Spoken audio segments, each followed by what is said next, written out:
Hei igjen. Da vi tilbake. Nå har jeg skrevet ut teksten i sin helhet.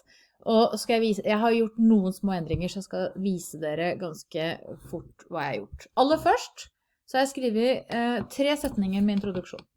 Jeg har skrevet «Les subordonnés circonstanciels peut être aussi bien l'indicatif qu'au subjonctif.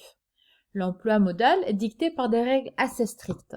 Je vais commenter l'emploi des modes dans les subordonnés en les regroupant selon leur type. Så det eneste jeg gjør i denne introduksjonen, det bare å si noen banaliteter, rett og slett. Vi veldig glad i banaliteter. Og så sier jeg at det som kommer nå, det vil være at jeg diskuterer dem i henhold til typen leddsetning. Så det bare jeg annonserer det jeg skal gjøre. Det trenger ikke å være veldig mye, men det veldig fint. Alltid veldig fint å ha en innledning. Så tar jeg det med den rekkefølgen de kom da jeg sorterte. Så da, her betyr det at de kommer rett og slett i alfabetisk rekkefølge. Det ikke sånn, den alfabetiske rekkefølgen, den helt tilfeldig, det trenger ikke å være sånn. Så jeg tar disse to med but, og så skriver jeg altså «Les subordonnés circonstanciels de but sont toujours au subjonctif, ce qui est le cas dans les exemples 1 et 16. Det som viktig at jeg viser da til nummeret på setningene, og setningene står nå under der. Og det jeg har gjort siden sist, det at jeg har satt strek nå under alle leddsetningene. For det står at de skal avgrenses. Dere kan ta strek under, eller dere kan sette på hakeparenteser. Men de må gå frem hva som leddsetningen. Og det gadd jeg ikke gjøre i det Excel-skjemaet, for det litt tungvint i Excel. Derfor så gjorde jeg det først da jeg kom hit. Men gjør det. Og så ser dere også, for de av dere som opptatt av layout, at her har jeg nå, jeg har lagt inn her en marg. Jeg har slått inn en tabulator etter nummeret, og så har jeg satt det i kursiv. Og dette rent visuelt. Jeg synes det penere sånn. Da får jeg frem eksemplene. Jeg får helt tydelig frem forskjell på hva som eksempler og hva som tekst, og jeg får luft rundt. Så det bare visuelt. Det fordi jeg liker det sånn. Jeg har også her satt inn nummereringer for hver undergruppe. Det selvfølgelig også ikke nødvendig, det bare, jeg liker det sånn. Jeg liker at det struktur, og at det syns at det struktur. Videre det det jeg har gjort, og så har jeg også skrevet at jeg i konjunktiv, og at det viser til numrene. Og så skriver jeg, for det som litt viktig å få med her, hvorfor det bare står kø i 1. Og så skriver jeg, après un impératif, que seul sert à introduire la subordonnée, comme en 1. En 16, la subordonnée est introduite par pour que. La fonction de ces subordonnés est celle d'adverbial. Så da har jeg svart på alt jeg skulle. Her har vi det som går på funksjonen. Vi har her svart på hva slags leddsetningstype det Det ligger også i grupperingen. Og her står modus. Og så har jeg tatt med tilleggsopplysningen med at det køsøl. Så fortsetter vi med cause. Her har jeg satt dem de kommer i nummerrekkefølge. Her hvor vi måtte dele opp, så kalte jeg den ene 6A og den andre 6B. Så skriver jeg at ils se mettent normalement l'indikatif, ce qui est bien le cas de 2 et 6B. For her måtte jeg inn. Her hadde vi den første, ikke sant, i konjunktiv, og den andre i indikativ. Or, après quelques locutions, telles que non que et sans que, il faut utiliser le subjonctif comme un 6A et 9. Og da har jeg på en måte forklart disse to unntakene. Videre, 3, les comparatives, der det ikke så mye å si. Så kommer vi til disse concessive. Her har jeg, si la subordonnée est introduite par, quand même que, det må alltid i kursiv, hvis ikke så blir det veldig rart. L'indikatif est de mise comme un 18. Altså, quand même, je vivrai her, forresten, her går det an å sortere dem, så de kommer i riktig nummerrekkefølge. Det alltid sånne småting man må mekke på til slutt. Så se over, bruk dere alltid tid til å se over, og lese det høyt en veldig god måte å finne feil på.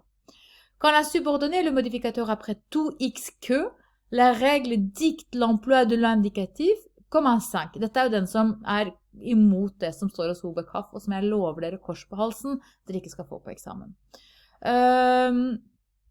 Og la struktur non, que non se met aussi obligatoirement au subjonctif. Skal vi se, her kunne vi også skrevet i at det i 19. Eksempel 19. Og så har jeg til slutt en setning om at det modifikator eller adverbialer. Så kommer vi til disse conditionnels. Les subordonnés circonstanciels conditionnels peuvent être à l'indicatif et au subjonctif.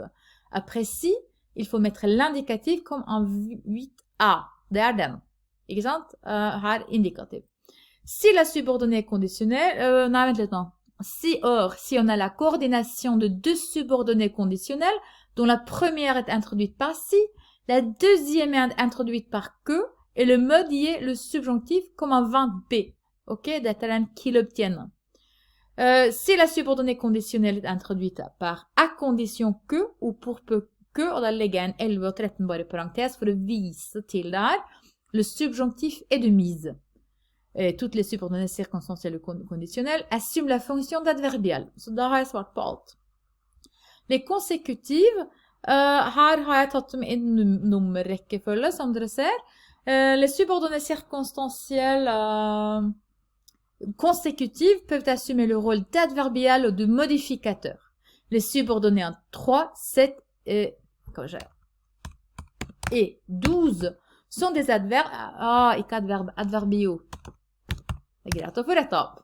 Alors que celles en 14 et 21 sont des modificateurs. Selon la règle générale, les consécutives sont à l'indicatif comme en 7, 14 et 21. Or, si la subordonnée exprime à la fois la conséquence et le but, elle se met au subjonctif comme en 3 et 12. On voit une différence nette entre les phrases 3 et 7, où 3 est au subjonctif et exprime aussi le but, alors que 7 n'exprime que la conséquence et est conséquemment à l'indicatif. Après la locution de manière à ce que, exemple 12, le subjonctif est obligatoire. Så det som litt interessant da, at når vi får samlet det her, vi får sortert dem, så får vi disse to over hverandre, ikke sant? Vi har de sorte que pluss konjunktiv, og vi har de sorte que med indikativ. Og da får vi det veldig fram når vi sorterer, og det derfor også, det veldig fint å legge inn denne setningen, som understreker at vi har sett da den forskjellen. Helt til slutt, les subordonnés circonstanciels de temps, avant que jusqu'à ce que, les subordonnés de temps sont toujours des adverbiaux, det alltid adverbialer. La majorité des subordonnés temporels se mettent à l'indicatif, og det må dere si, fordi at det jo bare disse 4 unntakene. Jeg tror forresten at Hovedkaff ikke nevner den, så dere har 3 unntak i boka deres. Men få for Guds skyld fram hovedregelen, for hvis dere bare får frem unntaket her, så mister dere noe. Så dere må alltid vite at dere kan hovedregelen. Og hovedregelen i tidsledsetninger at de står i indikativ. Så det her, il existe quelques exceptions qui exigent l'emploi du subjonctif. Så da har vi svart på alle sammen. Vi har en innledning, vi har svart på alle sammen. Det trenger ikke noen veldig konklusjon her, men vi trenger en overskrift, og vi trenger, hvis det hadde vært en opplegg, så må dere alltid sette på navnet. Så jeg skriver mitt eget navn her. Kristine Mecklenborg Nilsen. Og vi kan kalle det l'emploi modal dans les subordonnés circonstanciels. Og da må vi på med litt fete typer, vi må litt grann opp i størrelse, det må være større enn disse mellomtitlene, mens mitt navn, det kan godt få være ganske lite. Oi sånn, skrivefeil. Sånn, men da skal vi se. Hva det som feil her? Subordonné. Ser ikke at det noen feil her, ja. Men i hvert fall, l'emploi dans les subordonnés circonstanciels. Da har vi en titel. Vi har sortert det. Vi har svart fullstendig på oppgaven. Og dette her, leverer dere det her til meg på eksamen, så gir dere A. Og for å rekapitulere alt vi har gjort. Først så tok vi hver enkelt setning, analyserte, sa at dette ditt, dette datt, anga regler.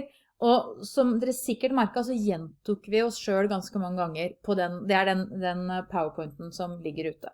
Og så tok jeg alt sammen fra et Word-dokument over i Excel, og det fordi jeg liker Excel. Dere kan gjøre det for hånd eller på papirark eller hvor som helst. Jeg liker Excel, jeg bruker Excel. La inn all informasjonen der, sorterte, og så hentet jeg det ut igjen over i det dokumentet her, og så skrev jeg inn løpende tekst. Og da ser dere noe av fordelen her, at jeg får jeg får behandlet dem sammen, jeg får på en måte, jeg slipper å gjenta meg 148 ganger, og det blir en ganske klar og tydelig presentasjon.